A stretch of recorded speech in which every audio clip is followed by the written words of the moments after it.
Hello there everybody, this is Silent Mist and welcome back to the vlog. Yesterday I attempted to fix my sleep schedule. I failed. I went to bed around, I fell asleep around 11 and slept until 4, and then I went to sleep again yesterday around, 6 a.m. and woke up at 9. And then woke up today at 3. So I have failed to restore my sleep schedule by doing the 24-hour flip, and that's unfortunate. But it's a Saturday, so that's sort of okay. But since yesterday, I moved the computer, which was over there, that computer, which was over there, to over here, with the rationale of now this can be sort of used as a TV instead of this laptop. Like whenever I'm cooking, if I ever need a recipe, I just use, you've probably seen this before, I just have like one of these over here, and then it's facing here, and then I can cook, and I have the recipe, and I have YouTube if I need it. But it's kind of annoying, and I always get the computer dirty. Like, that Dell computer over there has so much flour in it from when I've made all of the bread that I make. But now with this, I just take it, turn it a little bit, and boom! I have a computer that I can use with a decent-sized screen. On top of that, I don't know if I showed this to you guys yesterday, but it took a really long time, but I finally compiled OpenEmulator and have it now synced up to the Google Drive, which has all of the all of my games, all of my saves, and yeah, this guy is a very decent, an exceptionally decent OpenEmulator emulating computer. So if I just turn it around over here, we can see it. Let's see, what's something that I played yesterday? So, Nintendo 64, and then Super Mario 64. So I brought both of the Xbox One controllers out here just so I could have it. Oh, that doesn't look happy. Let's reset that. Are you sure? Yes. That doesn't look too happy, but yeah, it plays old games, no problem. I mean, this hardware's pretty crap, but I mean, it's emulating extraordinarily old hardware, so yeah, works. Oh, I don't know what the controls are. Yeah, I have no clue what the controls are set to with the keyboard, but on top of that, what? It just sped up. This computer also plays GameCube games okay. Not well. I can't upscale anything, but yesterday I played some Kirby Air Ride on here, and it worked perfectly fine on this horrific hardware, but I can't upscale the resolution to anything. It has to run at native resolution or else it lags a lot because the graphics card just can't push like 1080p or anything else, but plays Kirby Air Ride perfectly fine, and I guess, I don't know if that's a testament to this computer being okay or to Dolphin being really freaking optimized, because this is playing really well on a Core 2 Duo, a really old Core 2 Duo. But other than that, I've been like looking into what I could do for hardware upgrades with this, and for the first time, I found something that is unanswered. I found a topic that had to do with Macs or with computers in general that no one has ever attempted before. And that's upgrading this from a Core 2 Duo to a Core 2 Quad. Now, this uses a laptop chip on the socket 478P or P478. Core 2 Duo and Core 2 Quad desktop chips are on socket 775, which is in no way compatible with this. However, Intel released, I believe, 3 chips that are quad cores, Core 2 quads on the mobile platform way back when, the Q9000, the Q9100, and the QX9200, something like that. I know there are 3, maybe there are 4 chips, but there are a few chips that are quad cores that fit into this socket. The chip that's in there right now, I think, is the E8320. I don't know. I'm not sure what it is off the top of my head. But there is a Core 2 Duo in there right now that uses an unspecified amount of power. Actually, if I look this up, I could probably find it. But it uses so much power, and it's dual core. So if I upgrade it to a quad core, that might be pretty nice. But the chips, I mean, they're not too expensive. They're like $40. But replacing them, oh wow, that's where the pain actually is. On top of that, the graphics card is also upgradable, which is really funny. It slides into a, I don't know if it's an MXM module or if it's just some proprietary connector that Apple has, but the graphics card is PCI Express and removable with a socket. It's not actually full-size PCI Express, but it's slotted.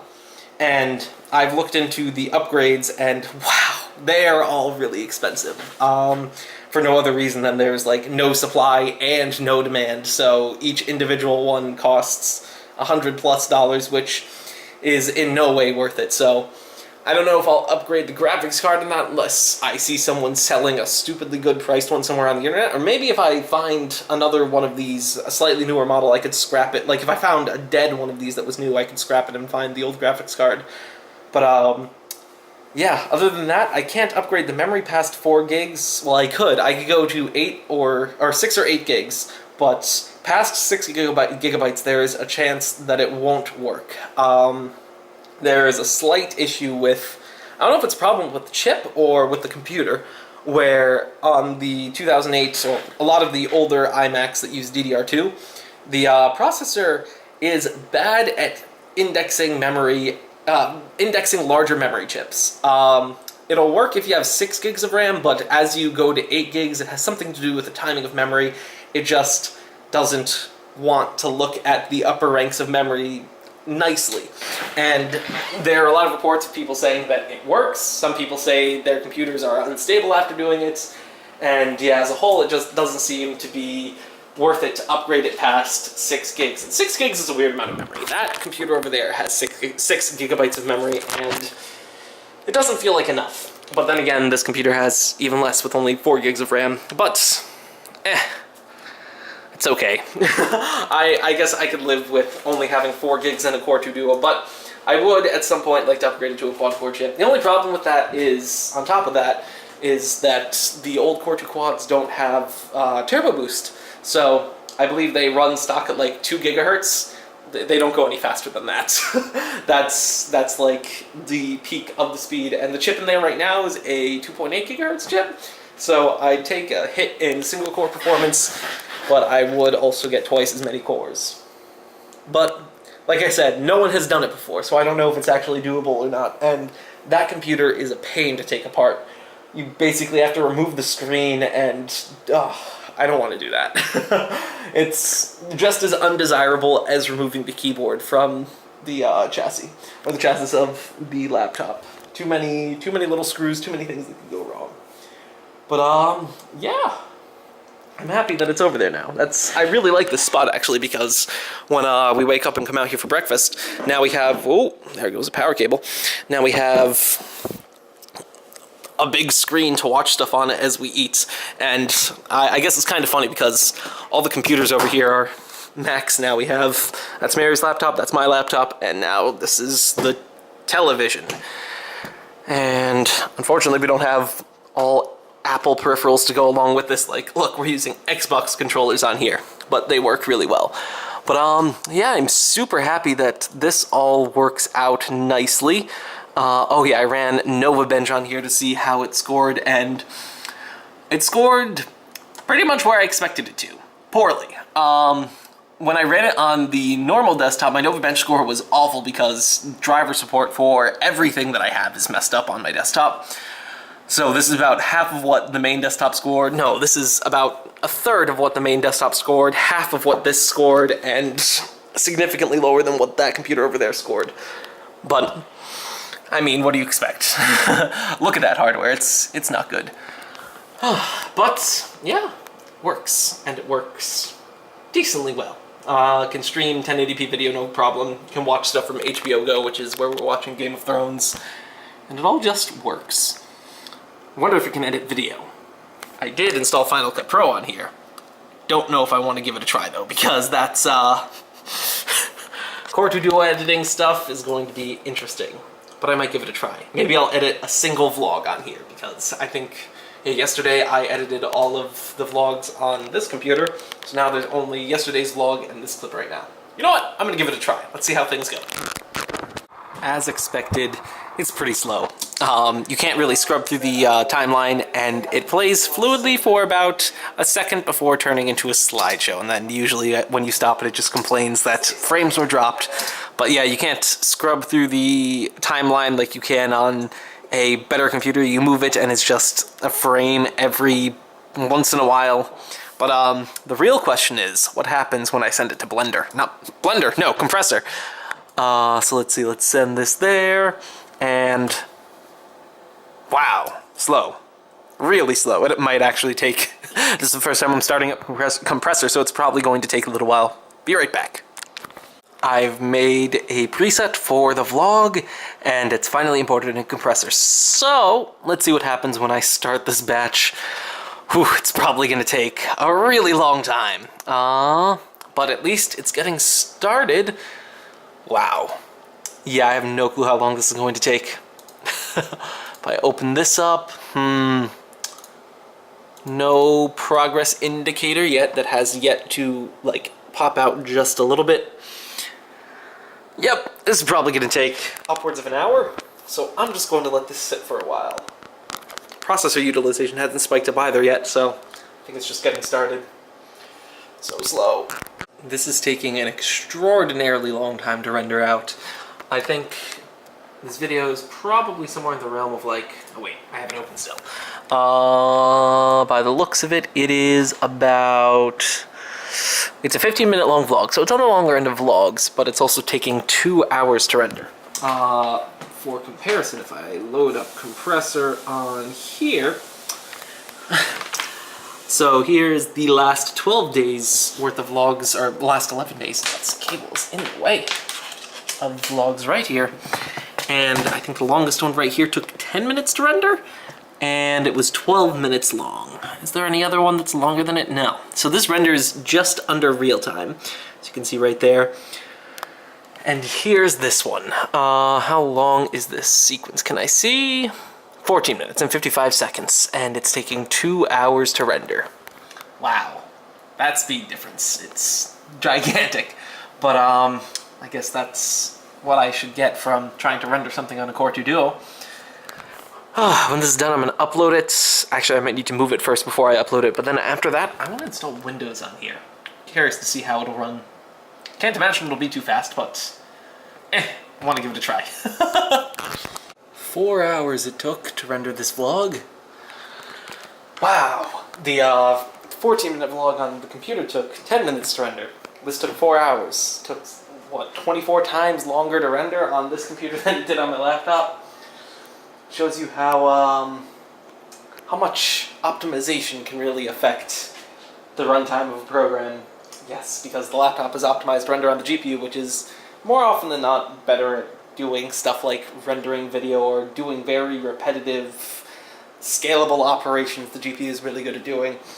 Not so much the CPU. But yes, that took 4 hours. Now I have to edit or upload that, schedule it. I scheduled the rest of the YouTube video, or the rest of the vlogs earlier today, so those are all coming out now. But other than that, I've been playing Diddy Kong Racing, watched a couple of episodes again of Game of Thrones today, and not too much else. It's been a pretty quiet day. It's a quiet Saturday. But I do believe that, was today Canada Day, or was that yesterday? One of those 2 days. I still need to install Windows onto here, but in order to do that, I need to modify Boot Camp Assistant, which I can't do apparently. I can't do without disabling System Integrity Protection, which is the next thing I'm going to do, but I made a copy of the Boot Camp Assistant, and I'm going to attempt to edit it there. So, let's see if that works. I didn't even have to make an installation flash drive because I already had one made, because I just reinstalled Windows on... What did I install? I just installed Windows on that the other day, and I haven't yet repurposed that drive. So what I'm going to do is make a relatively small partition for Windows. I think 100 gigs will be enough for Windows for me to just fool around with. Heck, I would probably use less, but I want to mess around with it. So let's do that. Okay. What? I just did that, and now it's... I just got to this step, and now it's messed up.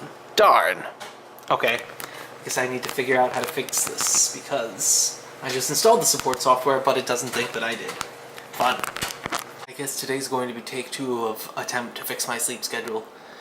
It's pretty late. It's 11 o'clock, and I need to end off today's vlog, or yesterday's vlog, because I didn't do that. I wanted to end it off installing Windows, but I've been having issues doing that.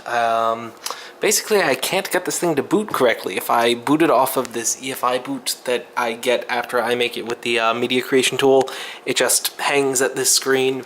When I use Rufus, it just doesn't make a bootable image. And now the only other thing that I can think of doing, which is probably going to be really dumb, but I still want to see if it'll work, is install Clover onto just another flash drive, boot into Clover, and then boot into the flash drive through Clover. So that's going to be a little obnoxious, and I don't know if that's going to like super mess things up if I do that, but I'm going to give it a try.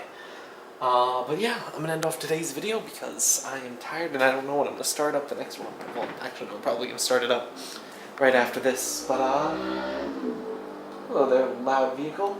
But yeah, wish me luck on resetting my sleep schedule because I know that's going to be really difficult. See you guys in a bit.